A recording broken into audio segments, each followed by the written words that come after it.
चुनाव है, चुनाव का चक्कर।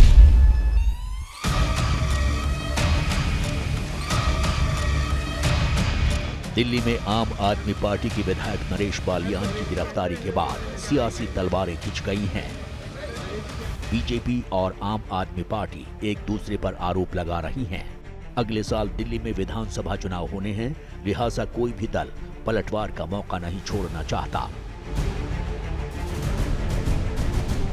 बीजेपी ने ऑडियो क्लिप के जरिए नरेश बालियान पर गैंगस्टर से साठगांठ का आरोप लगाया था। बीजेपी के आरोपों के बाद बालियान को दिल्ली पुलिस की क्राइम ब्रांच ने गिरफ्तार कर लिया।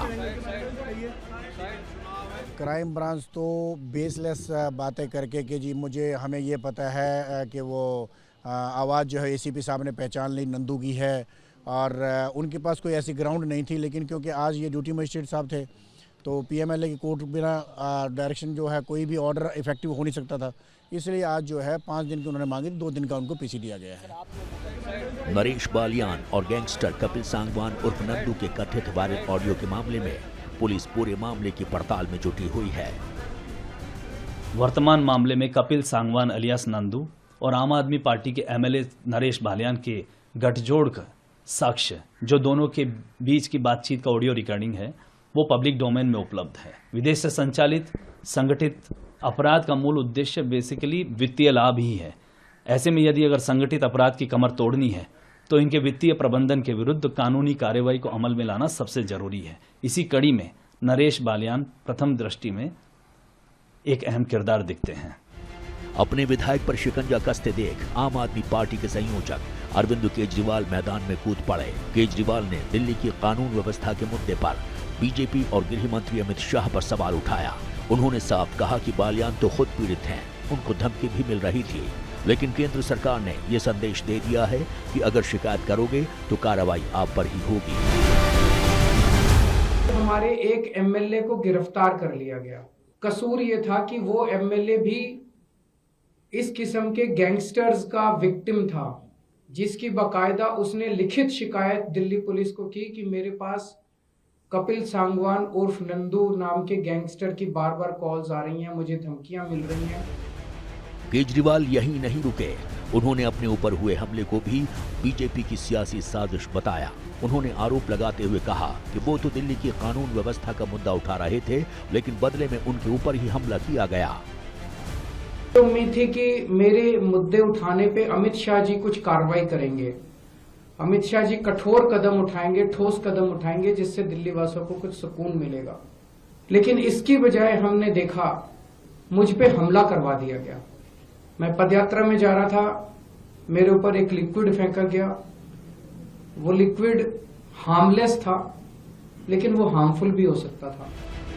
बीजेपी नरेश बालियान और गैंगस्टर्स के बीच कथित ऑडियो क्लिप को लेकर जमकर हमले कर रही है। चुनावी मौसम है, लिहाजा ताबड़तोड़ सियासी हमले किए जा रहे हैं। बीजेपी ने केजरीवाल पर आरोप लगाते हुए कहा कि दिल्ली सरकार रंगदारी और वसूली की सरकार है, जो अरविंद केजरीवाल के इशारे पर चल रही है। कल जो 3 ऑडियो क्लिप्स आई हैं, नरेश बालियान गैंगस्टर से बात करते हुए कह रहे हैं कि हाँ मैंने कंप्लेंट दर्ज कराई है क्योंकि कई सारे फोन आ रहे थे, मुझ पर शक ना हो। अरविंद केजरीवाल और संजय सिंह दोनों से कहना चाहता हूँ और उस पीड़ित नरेश बालियान से मिलने एक बार और पूछें कि ये खेल कितने सालों से चल रहा था। मैं अपने साथियों के साथ दिल्ली के पुलिस कमिश्नर से टाइम लेकर उनको एक पत्र देने जा रहा हूँ कि इस पूरे मामले की छानबीन की जाए, जिन जिन से पैसे वसूले गए हैं। ये वसूली और रंगदारी की सरकार है जो अरविंद केजरीवाल तुम्हारे इशारे पे चल रही है। दरअसल आम आदमी पार्टी जानती है कि चुनावी मौसम में एक विधायक के गैंगस्टर्स के साथ बातचीत का मुद्दा उसके ऊपर भारी पड़ सकता है। पुलिस भले ही ऑडियो क्लिप की जांच कर रही हो, लेकिन बयानबाजी के जरिए नेता माहौल को गरमाए रखना चाहते हैं। बजाय इसके कि भाजपा के लोगों पे कार्रवाई हो, दिल्ली हाई कोर्ट के रोक के बावजूद ऑडियो चलाने के मामले में कार्रवाई हो, नरेश बालियान को गिरफ्तार कर लिया गया है। क्या ये अमित शाह और भारतीय जनता पार्टी का कानून है? केजरीवाल जी दिल्ली की सुरक्षा के बारे में बोलेंगे तो उनके विधायकों को आप गिरफ्तार करेंगे, उनके ऊपर आप हमले करवाएंगे? एक पार्टी जो करप्शन के अगेंस्ट, इनफैक्ट जब शुरू में टिकट सिलेक्शन उन्होंने स्टार्ट किया था तो 3 सी थे जहाँ तक मुझे याद आ रहे हैं। 1 is character, the other was corruption and तीसरा कौन सा सी था? तीसरा सी क्राइम था। जो पार्टी राजनीति को बदलने चली थी, उस पार्टी के सीनियर विधायक अपने जो प्रिंसिपल्स हैं उससे डिविएट हो गए हैं। नरेश बालियान को लेकर जिस तरह से आम आदमी पार्टी उनके समर्थन में उतर आई है, उन्हें पीड़ित बता रही है, उससे साफ है कि पार्टी उनके साथ खड़ी है।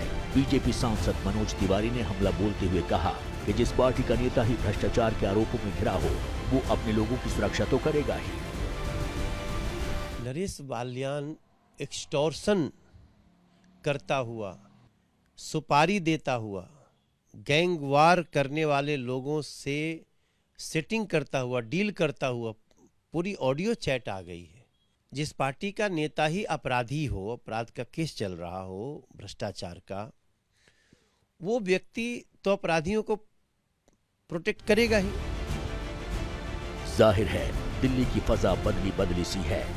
जहां कोई अपने दामन को पाक बता रहा है, वहीं दूसरा उस पर धब्बा ढूंढने में लगा हुआ है।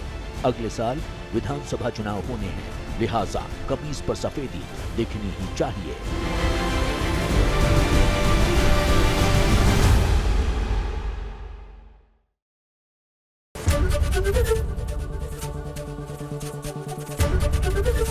एबीपी गंगा, खबर आपकी, जुबान आपकी।